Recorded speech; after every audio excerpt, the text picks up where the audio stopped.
अस्सलामुअलैकुम, मैं हूं काविश मेमन। पाकिस्तान तहरीक-ए-इंसाफ के एक और सीनियर तरीन रहनुमा फवाद चौधरी ने पार्टी से अलहदगी का ऐलान कर दिया है। अब से कुछ देर कबल फवाद चौधरी ने अपने ट्विटर अकाउंट से इस बात की तस्दीक कर दी और उन्होंने कहा है कि इमरान खान से और पार्टी से मैं अलहदगी का ऐलान करता हूं और कुछ वक्फे के लिए मैं सियासत से जो है वो किनारा कशी का ऐलान करता हूं। ये तमाम चीज़ें हम देख रहे हैं कि 9 मई के जो वाक़यात हुए उसके बाद ये तमाम तर सूरत हाल हमें बनती हुई दिखाई दी कि शायद ज़बरदस्ती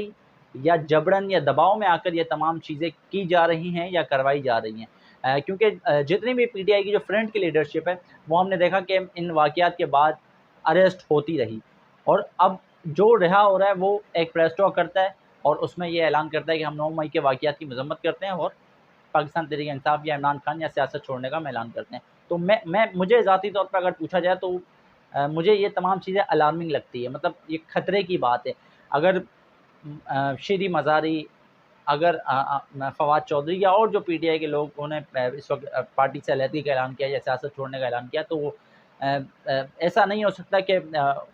वो गए जेल में 2 दिन बंद हुए, बाहर आए तो उनका ज़मीर जाग गया, नहीं यार हम तो किसी गलत एजेंडे के साथ थे, या ठीक है वो वाक़यात जो है वो गलत थे। खुद पीटीआई चेयरमैन इमरान खान ने भी उन वाक़यात की मज़म्मत की, लेकिन मुझे ऐसा लगता है कि अगर तो ये ज़बरदस्ती है, अगर तो ये जबरन है, तो ये सियासत के लिए मैं समझता हूँ इंतहाई तशवीशनाक है। क्योंकि अगर आज ये पीटीआई के साथ हो रहा है, अगर आज पीटीआई को कुचलने की साजिश है, अगर इलेक्शन से कटाने की साजिश है, मतलब साइडलाइन करना है पीटीआई को, तो फिर मैं समझता हूँ ये इंतहाई संगीन तरीन सूरत हाल है। और अगर आज ये पीटीआई के साथ हो रहा है तो मुमकिन है कल की कोई और जमात हो उसके, मुमकिन है कल नून लीग के साथ ऐसा हो, मुमकिन है पीपल्स पार्टी के साथ ऐसा हो। और माजी में हमने देखा है बहुत सी जमातें ऐसी हैं जब वो किसी क्राइसिस में फंसी तो उनको तोड़ दिया गया। यानी कि अगर हम एमक्यूएम की बात कर लें, हम ज़्यादा पीछे नहीं जाते हैं, हाल ही की बात कर लेते हैं। एमक्यूएम की अगर बात करें 22 अगस्त का जो एक वाक़या था, जब बानी एमक्यूएम ने एक पाकिस्तान से मुताल्लिक़ एक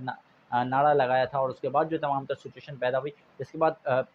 उनकी जो लीडरशिप है वो अरेस्ट होती रही और जैसे ही वो लोग बाहर आते थे तो एक नई एमक्यूएम बनकर सामने आ गई, एमक्यूएम पाकिस्तान के नाम से। तो वो जो एमक्यूएम पाकिस्तान है आज वो सबके सामने है कि यकीनन वो टूट-फूट का शिकार, एक धड़ेबंदी तो वैसे ही थी पीएसपी की शक्ल में, हकीकी की शक्ल में, और जो फारूक सत्तार के अपने जो मामलात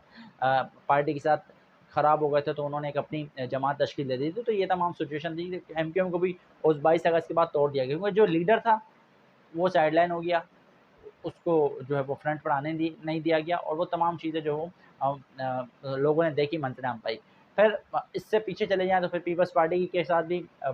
इसी तरीके की कोई सिचुएशन हुई, पीपल्स पार्टी के मुख्तलिफ धड़े बने, मुख्तलिफ ग्रुप्स बने। तो अब ये इम्कान ज़ाहिर किया जा रहा है कि शायद पाकिस्तान तहरीक-ए-इंसाफ के साथ भी कुछ इसी तरह का होने जा रहा है और तमाम तर लीडरशिप जो अरेस्ट है, जो बाहर आ रही है, वो प्रेस कॉन्फ्रेंस कर रहे हैं और कह रहे हैं कि हमारा इमरान खान से कोई ताल्लुक नहीं है, हमारा पीटीआई से कोई ताल्लुक नहीं है और वो अलहदगी का ऐलान कर रहे हैं। तो मुमकिन है कि शायद पीटीआई से भी कोई धरा बनता हुआ हमें दिखाई दे।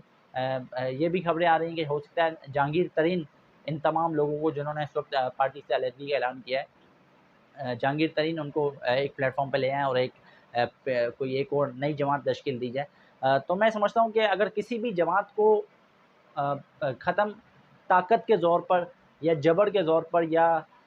इस तरह के हथकंडों से, मेरी ज़ाती तौर पर राय है कि आपका सियासी इख्तिलाफ़ हो सकता है, जो वाक़यात हुए हैं यकीनन शर्मनाक है, अफ़सोसनाक है, लेकिन उसके बावजूद मैं समझता हूँ कि शायद ये जो तमाम चीज़ें हो रही हैं, ये मुनासिब नहीं है पाकिस्तान की पॉलिटिक्स के लिए भी, सियासतदानों के लिए भी और जो दीगर सियासी जमातें हैं उनके लिए भी। फिर हमने देखा कि ख्वाजा आसिफ ने आज एक बयान दिया जिसमें कहा कि पीटीआई पर पाबंदी के हवाले से बात हो रही है और फिर पार्लियामेंट में अगर ये बात तय हो जाती है और तमाम जमातें इस पर मुत्तफ़िक हो जाती है तो पार्लियामेंट में इस मामले को ले जाया जाएगा। ये भी बातें मैं समझता हूँ पुरानी हो गई कि किसी जमात को बैन कर दिया जाए कि जिसने करोड़ों वोट लिए हों, जो पॉपुलर जमात हो पाकिस्तान की सबसे बड़ी, उसको आप बैन करने की बातें हो रहा। तो मैं समझता हूँ कि मुनासिब नहीं है। हमने माज़ी में भी देख लिया मुख्तलिफ जमातों के ऊपर पाबंदी लगाने का, तो ये तमाम चीज़ें आई थिंक फ्लॉप हो जाती है और मज़ीद इससे सियासत को नुकसान होता है। मैं समझता हूँ इस वक्त सूरत-ए-हाल ये है कि हम बजाय मज़ीद मामलात को नेगेटिव वे में ले जाने के बजाय हमें पॉज़िटिविटी की तरफ आना होगा और तमाम चीज़ों को खुश उसलूबी से हल करना होगा।